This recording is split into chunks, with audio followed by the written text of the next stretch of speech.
Hello दोस्तों, ये वीवीओ के सेमेस्टर 2 का जो है ज्योग्राफी मेजर का, ठीक है। ज्योग्राफी मेजर 2 का एक क्वेश्चन है। ये बहुत ही इंपॉर्टेंट क्वेश्चन है।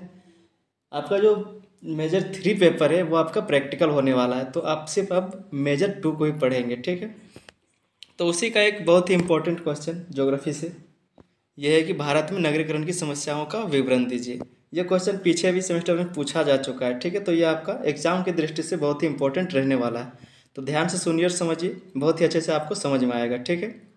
इससे पहले अगर आप लोग चैनल पर नए आए हैं तो चैनल को सब्सक्राइब कर लीजिए और साथ ही में बेल आइकन को दबाकर उस पर ऑल को सेलेक्ट कर लीजिए, ताकि जो भी वीडियो यहाँ अपलोड होगा उसका नोटिफिकेशन आपको मिल जाएगा, ठीक है।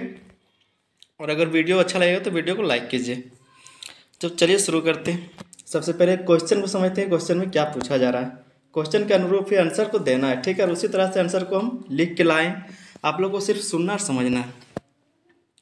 क्वेश्चन है कि भारत में नगरीकरण की समस्याओं का विवरण दीजिए। भारत में जो नगरीकरण, जो शहर डेवलप होता है, उसको बनाने के लिए, शहर को डेवलप करने में क्या क्या समस्याएं आती है उसको लिखना है, ठीक है। तो समझते हैं आंसर को। लिखा है कि भारत में नगरीकरण तेजी से बढ़ता हुआ एक जटिल और गंभीर मुद्दा है। भारत में क्या है कि जो नगरीकरण है वो तेजी से बढ़ता जा रहा है, ठीक है। आगे लिखा है कि आर्थिक विकास, औद्योगिकीकरण और रोजगार के अवसरों की खोज में ग्रामीण इलाकों से बड़ी संख्या में लोग शहरों की ओर पलायन करते हैं। क्या है कि जो आर्थिक विकास, औद्योगिकीकरण और रोजगार का जो अवसर है उसकी खोज में गाँव से लोग शहर की ओर जाते हैं काम करने के लिए, कमाने के लिए, ठीक है। हालांकि यह नगरीकरण कई अवसर पैदा करता है, लेकिन इसके साथ कई समस्याएं भी उत्पन्न होती है। इन समस्याओं को विस्तार से समझा जा सकता है। शहर से बहुत सारा रोजगार मिलता है, बहुत सारा पैसा आता है, लेकिन इसके साथ क्या है कि बहुत सारा समस्या को भी वो साथ लाता है, ठीक है। तो उसी को आज हम लोग विस्तार से समझेंगे क्या है। उसी को पॉइंट वाइज लिखा गया है। सबसे पहला पॉइंट क्या है कि अवसंरचनात्मक समस्याएं, ठीक है। अवसंरचनात्मक समस्याएं। अब इसमें जो कुछ पॉइंट दिया है उसको समझ लेते हैं। क्या है सबसे पहले कि यातायात और परिवहन समस्या, ठीक है। यातायात और परिवहन समस्या। क्या लिखा है इसमें? लिखा है कि भारत के अधिकांश शहरों में सड़क और परिवहन अवसंरचना पर भारी दबाव है। क्या है? भारत के अधिकांश शहरों में सड़क और परिवहन अवसंरचना पर भारी दबाव है। भारत में आबादी ज़्यादा है, लेकिन जो चलने के लिए परिवहन का जो व्यवस्था है, सड़कें हैं, वो कम पड़ जाती। उससे क्या होता है, बहुत सारा ट्रैफिक लगता है। तो वही बोला जा रहा है कि भारत में अधिकांश शहरों में सड़क और परिवहन अवसंरचना पर भारी दबाव है, ठीक है। आगे लिखा है कि तेजी से बढ़ती आबादी के कारण सड़कें भीड़ भाड़ और ट्रैफिक जाम से जूझ रही हैं। वही लिखा है। आगे सार्वजनिक परिवहन प्रणाली की कमी या अक्षम व्यवस्था के कारण लोग निजी वाहनों का अधिक उपयोग करते हैं। क्या है कि जो सार्वजनिक परिवहन है उसका जो कमी के कारण क्या करते हैं, लोग अपनी अपनी गाड़ियां खरीदते हैं और उस पर चलते हैं, ठीक है। आगे लिखा है कि जिससे न केवल यातायात जाम की समस्या बढ़ती है, बल्कि वायु प्रदूषण भी गंभीर हो जाता है। जिससे क्या होता है, यातायात ट्रैफिक वगैरह जाम हो जाता है और साथ में प्रदूषण का भी एक कारण बनता है। अगर सार्वजनिक गाड़ियाँ ज़्यादा चलेंगी तो क्या होगा कि लोग अपना गाड़ी कम खरीदेंगे और जिससे प्रदूषण भी कम होगा और ट्रैफिक जाम भी कम लगेगा, ठीक है। इसमें दूसरा पॉइंट दिया हुआ है बिजली और पानी की कमी। समझते हैं क्या लिखा है। अधिकांश भारतीय शहरों में बिजली की भारी कमी है। क्या है कि अधिकांश जो भारतीय शहर है वहाँ पर बिजली नहीं है, और है भी तो बहुत कम है। आगे लिखा है कि शहरीकरण के साथ बिजली की मांग में वृद्धि होती जा रही है। जैसे जैसे शहर स्मार्ट सिटी बनता जाएगा वैसे वैसे क्या है, वहाँ पर बिजली हमेशा के लिए चाहिए, ठीक है। वही लिखा है कि लेकिन उत्पादन और वितरण प्रणाली उतनी प्रभावी नहीं है। ना ही बिजली उतना उत्पन्न हो पा रहा है और ना ही वितरण किया जा पा रहा है, ठीक है। लिखा है कि साथ ही जल की आपूर्ति भी पर्याप्त नहीं है और शहरी क्षेत्रों में पीने योग्य पानी की उपलब्धता एक प्रमुख समस्या है। क्या है कि शहरी क्षेत्र में जो है जल का आपूर्ति नहीं हो पा रहा है। कई ऐसे शहर है जहाँ पर, जैसे हाल ही में बेंगलोर का आप लोग सुने होंगे कि बेंगलोर में पानी के लिए सब लोग तरह तरह टैंकर से पानी मंगाया जा रहा था, वो भी दूसरे दूसरे शहर से। तो ये बताया जा रहा है कि जितना बड़ा शहर है वहाँ पर पीने योग्य पानी का भी बहुत ज़्यादा कमी हो जाता है। आगे समझते हैं। आगे दूसरा नंबर पर है झुग्गी बस्तियों का विस्तार। झुग्गी बस्तियाँ मतलब स्लम, ठीक है। जैसे स्लम मतलब आप समझ सकते हैं कि मुंबई में एक जगह है धारावी, जो एशिया का सबसे बड़ा स्लम है, ठीक है। झुग्गी बस्तियों का क्षेत्र है धारावी। तो वही बोला जा रहा है कि झुग्गी बस्तियों का विस्तार। इसमें लिखा है आवास की समस्या। ठीक है, क्या है कि आवास की समस्या ये भी एक कारण है।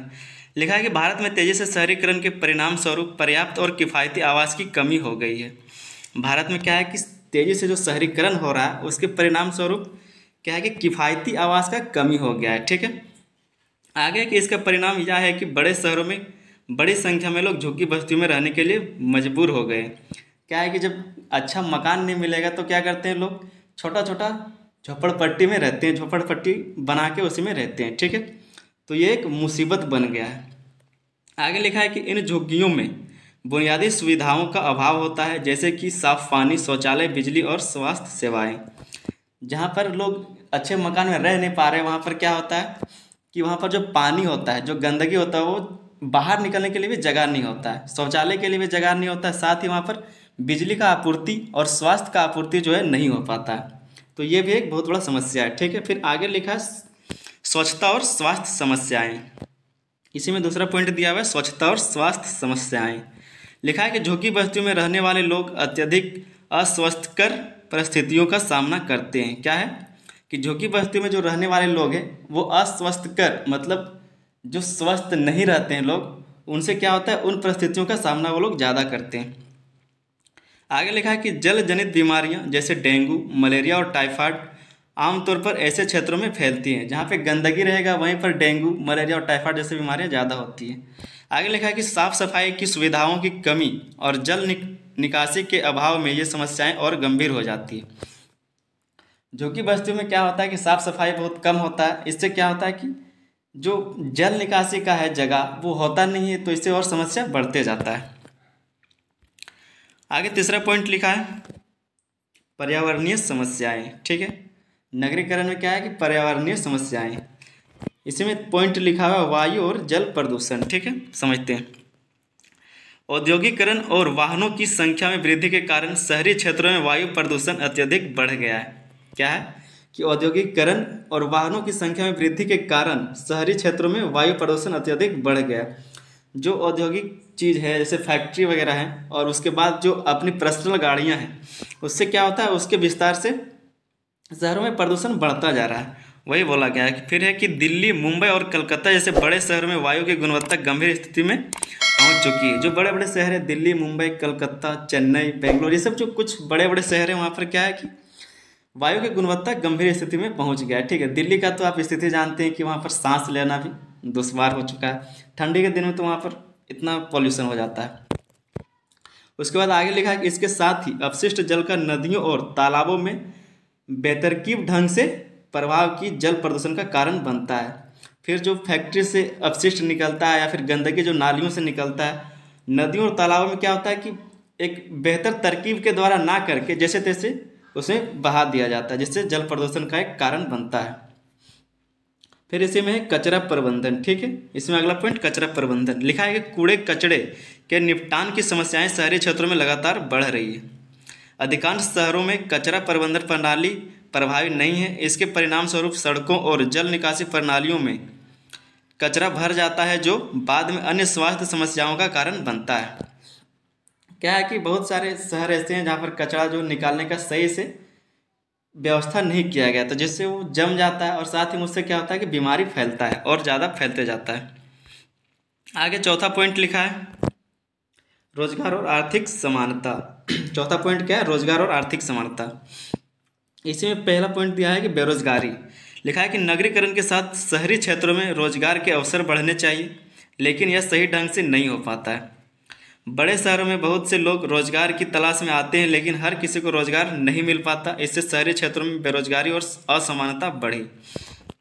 क्या है कि जैसे जैसे नगरीकरण बढ़ेगा, जैसे जैसे शहर डेवलप होंगे, उससे क्या होगा कि रोजगार का अवसर बढ़ना चाहिए, लेकिन ऐसा नहीं हो पा रहा है। वही बोला जा रहा है। इससे क्या है कि बड़े शहरों में बहुत सारे लोग रोजगार के लिए जाते तो हैं, लेकिन उनको रोजगार मिल नहीं पाता है। इससे क्या है कि जो असमानता है, बेरोजगारी और रोजगार का जो असमानता है वो बढ़ रहा है धीरे धीरे। फिर इसी में आर्थिक असमानता। ठीक है, क्या है कि शहरीकरण के साथ अमीर और गरीब के बीच की जो खाई है गहरी हो गई है। क्या है कि शहरीकरण के साथ अमीर और गरीब के बीच की खाई और गहरी हो गई है। लिखा है कि महानगरों में एक और उच्च वर्ग के लोगों की सुविधाएं उपलब्ध हैं। क्या है कि महानगरों में जो है जो उच्च वर्ग के लोग हैं, जो अमीर वर्ग, जो हाई क्वालिटी हाई क्या बोलते हैं कि क्लास के लोग हैं, उनके लिए क्या है कि सुविधाएं सब उपलब्ध है।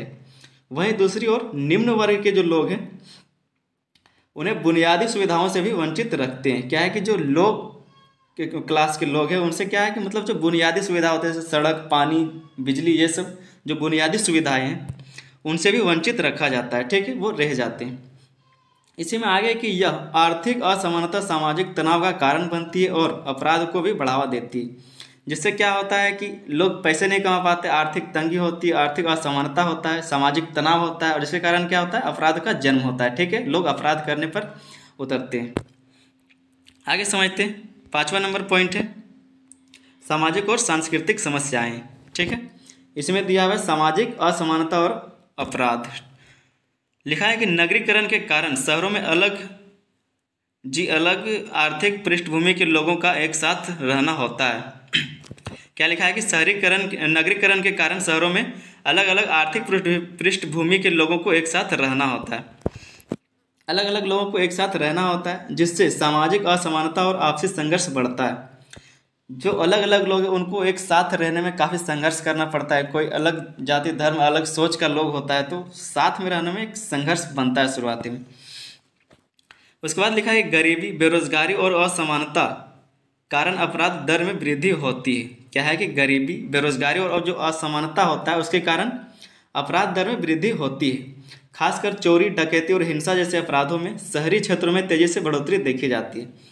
खासकर क्या है, जैसे चोरी, डकैती और हिंसा जैसे अपराध जो है शहरी क्षेत्रों में ज़्यादा देखा जाता है। ठीक है, आगे लिखा है सांस्कृतिक पहचान का ह्रास। क्या है, सांस्कृतिक पहचान का ह्रास। कैसे हम लोग अपना संस्कृति को खोते जा रहे हैं, ये डेवलपमेंट के कारण, डेवलपमेंट करने के चक्कर में। ठीक है, क्या लिखा है कि नगरीकरण के कारण कई बार ग्रामीण क्षेत्रों से आने वाले लोग अपनी सांस्कृतिक पहचान खोने लगते हैं। शहरों में रहने के लिए उन्हें अपनी जीवन शैली और परंपराओं को बदलना पड़ता है जिससे सांस्कृतिक धरोहरों का ह्रास हो जाता है। क्या है कि नगरीकरण के कारण कई बार जो ग्रामीण से जो लोग जाते हैं, जो गांव से लोग शहर में रहने के लिए जाते हैं, तो वहाँ पर उनको शहर के अनुरूप ढलना पड़ता है। जैसा शहर है उस तरह से आपको चलना पड़ेगा। इससे क्या होता है कि जो उनका जीवन शैली है, जो जीने का तरीका था गाँव में, वो बदलना पड़ता है और साथ में जो सांस्कृतिक जो चीज़ है उसको छोड़ के, जो अपना परंपरा है उसको छोड़ के शहर के जैसा रहना पड़ता है। वही लिखा जैसे सांस्कृतिक धरोहरों का ह्रास होता है। ठीक है, आगे समझते हैं। 6ठा पॉइंट है शहरी नियोजन और अर्थव्यवस्था। ठीक है, क्या है, शहरी नियोजन और अव्यवस्था। लिखा है संगठित और नियोजित विकास। क्या है, संगठित और अनियोजित विकास। इसमें क्या है समझते हैं। लिखा है कि भारत में अधिकांश शहरों का विकास अनियोजित तरीके से हो रहा है। क्या है कि भारत में कई शहर ऐसे हैं जिसका कोई प्लानिंग नहीं है, बस ऐसे ही बसाए जा रहे हैं। ठीक है, वही बोला जा रहा है कि भारत में अधिकांश शहरों का विकास अनियोजित, मतलब प्लानिंग के साथ नहीं, तरीके से हो रहा है, अनियोजित तरीके से हो रहा है। ठीक है, नियोजन की कमी के कारण शहरों में बुनियादी सेवाओं की क्या लिखा है, समुचित व्यवस्था नहीं होती। प्लान के कमी के कारण क्या होता है, शहर में जो बुनियादी जो सेवा है, जैसे सड़क किधर से पार करेंगे, नाली किधर से ले जाएंगे, तार को किधर से ले जाएंगे, बिजली के तार को किधर से पार करेंगे, ये सब जो है प्लानिंग नहीं हो पाता है, जिसके कारण ये दिक्कत होता है। ठीक है, आगे लिखा है कि भूमि उपयोग, यातायात और आवास योजना में दोष होने के कारण शहरों में अव्यवस्था फैलती है। क्या है कि भूमि उपयोग, जैसे बंजर भूमि को छोड़ के उपजाऊ भूमि में लोग भवन को बनाते हैं, घर को बना लेते हैं। उपजाऊ भूमि में ही वे क्या करते हैं कि सड़क पास कर देते हैं, रेलवे ट्रैक पार कर देते हैं। तो इस तरह का जो अव्यवस्था है ये भी एक कारण है। ठीक है, आगे लिखा है भूमि की बढ़ती कीमतें। ठीक है, नगरीकरण से क्या होता है कि भूमि का भी कीमत बढ़ता है। क्या लिखा है कि शहरीकरण के कारण भूमि की मांग बढ़ जाती है जिससे भूमि और संपत्ति की कीमतें भी बढ़ जाती है। क्या है कि शहरीकरण के कारण क्या होता है कि भूमि की मांग बढ़ती है। जैसे शहर बढ़ता जाएगा वैसे वैसे जो उससे सटे हुए क्षेत्र हैं उसको वो अपने में मिलाने का कोशिश करेगा, तो जिससे जो सटा हुआ जमीन है, जो क्षेत्र है, उसका जो कीमत है वो भी धीरे धीरे बढ़ता जाएगा। वही लिखा है। उसके बाद लिखा है कि इसका परिणाम यह है कि सामान्य और निम्न आय वर्ग के लोगों के लिए शहरों में घर खरीदना या किराए पर लेना मुश्किल हो जाता है।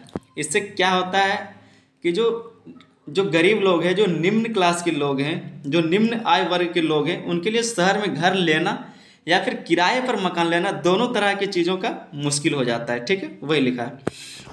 आगे समझते हैं कि आगे क्या है। आगे आपका 7वां पॉइंट लिखा है, शहरी प्रशासन और संसाधनों का संकट। क्या है? शहरी प्रशासन और संसाधनों का संकट। इसमें पॉइंट दिया है प्रशासनिक विफलता।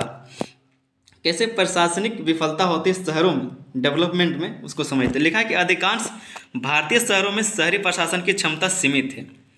क्या है कि अधिकांश भारतीय शहरों में जो है शहरी प्रशासन की क्षमता, जो कैपेसिटी है, वो सीमित किया गया है। ठीक है, सीमित है वो।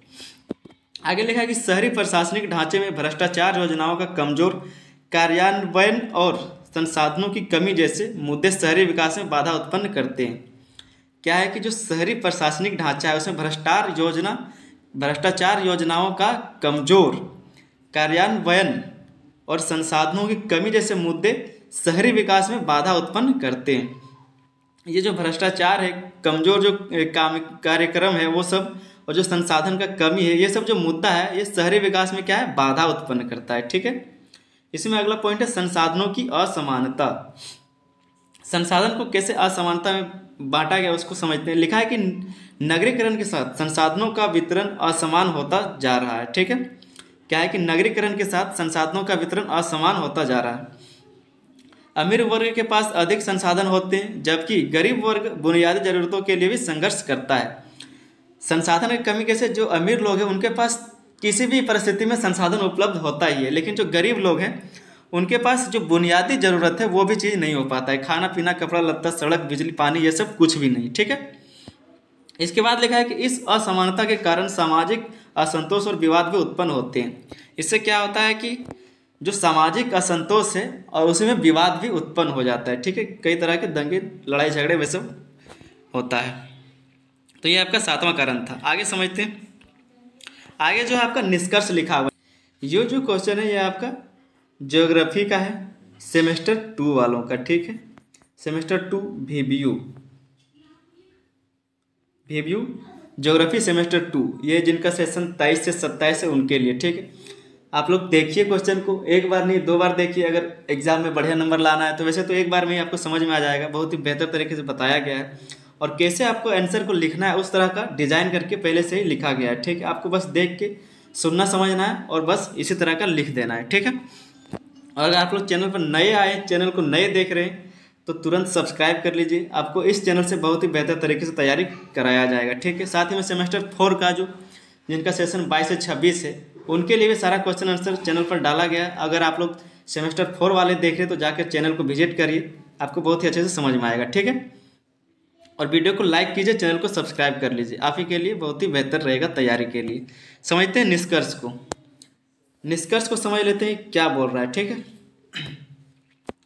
बोला जा रहा है कि भारत में नगरीकरण एक अपरिहार्य प्रक्रिया है, लेकिन यह गंभीर समस्याओं को जन्म देता है। क्या है कि भारत में नगरीकरण एक अपरिहार्य प्रक्रिया है, लेकिन यह गंभीर समस्याओं को जन्म देता है। इन समस्याओं के समाधान के लिए योजनाबद्ध और समावेशी विकास की आवश्यकता है।